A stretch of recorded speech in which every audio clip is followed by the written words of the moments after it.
नमस्कार दोस्तों, आज की हमारी इस वीडियो में हम आपके लिए पितृपक्ष की बहुत सुंदर कहानी लेकर आए हैं। एक समय की बात है, दो भाई बहन थे। दोनों का विवाह हो चुका था और दोनों के दो दो बेटे थे। बहन विधवा हो चुकी थी और अपने भाई के घर में रहती थी। इस बात से उसकी भाभी बहुत नाराज रहती थी। ऐसे ही पितृपक्ष आया तो वह बोला, मैं पितरों की तर्पण और पिंडदान के लिए गंगा जी जा रहा हूँ। ऐसा कहकर वो गंगा जी के लिए चला गया। भाई के जाते ही भाभी ने बाहर खेत में ननद और उसके बच्चों के लिए झोपड़ी डलवा दी। अपने बच्चों के साथ वो झोपड़ी में रहने लगी।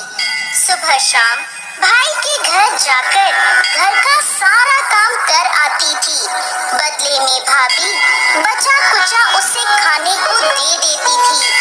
जब भी वो भाभी के घर से आती तो आटा छानने वाला कपड़ा अपने साथ ले आती थी। घर आकर उस आटे में सने कपड़े को पानी में घोलकर चूल्हे पर चढ़ाकर पकाकर बच्चों को देती और कहती, खीर है, खा लो। ऐसे ही समय बीतने लगा।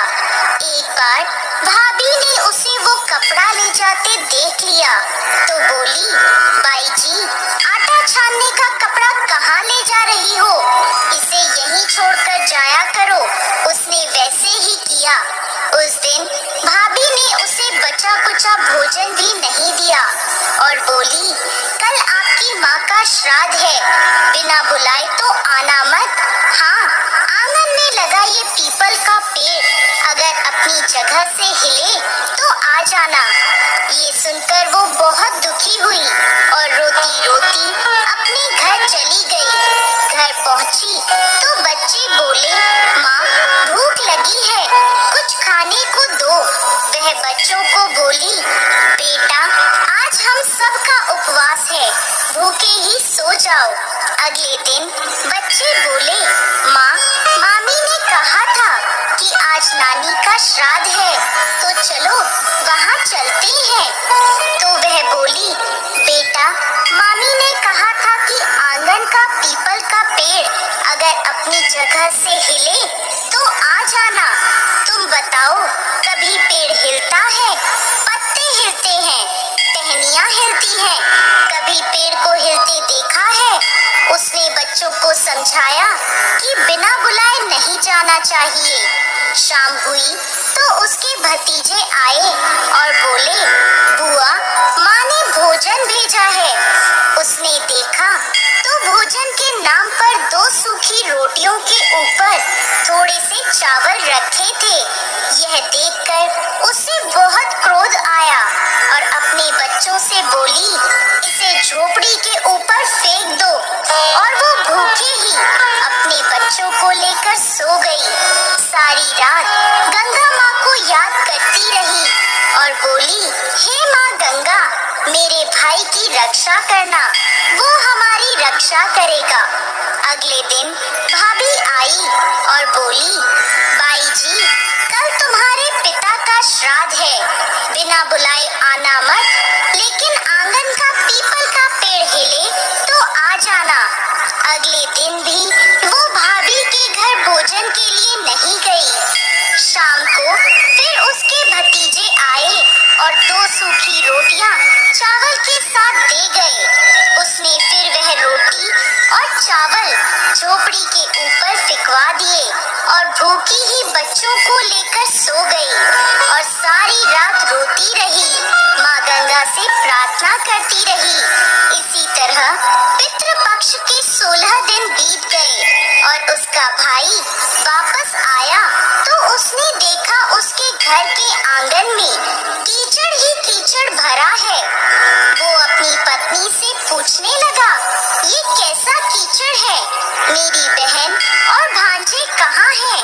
तो उसकी पत्नी बोली, श्राद्ध के पूरे 16 दिनों तक मैंने तुम्हारी बहन और भांजों के पैर कच्चे दूध से धोए हैं, इसलिए यहाँ कीचड़ हो रहा है।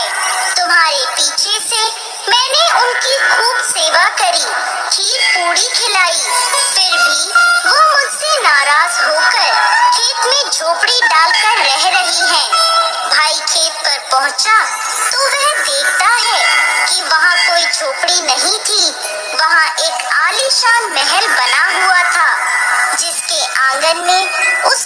भतीजे खेल रहे थे। उसने जाकर अपनी बहन से कहा, बहन, ये सब क्या है? तब उसने अपने भाई को सारी बात बताई और बोली, भाई, जो तेरे आंगन में कीचड़ है वो कच्चे दूध से नहीं बल्कि भाभी के व्यवहार से, जो मैं दिन रात रोती थी, उन आंसुओं का कीचड़ है।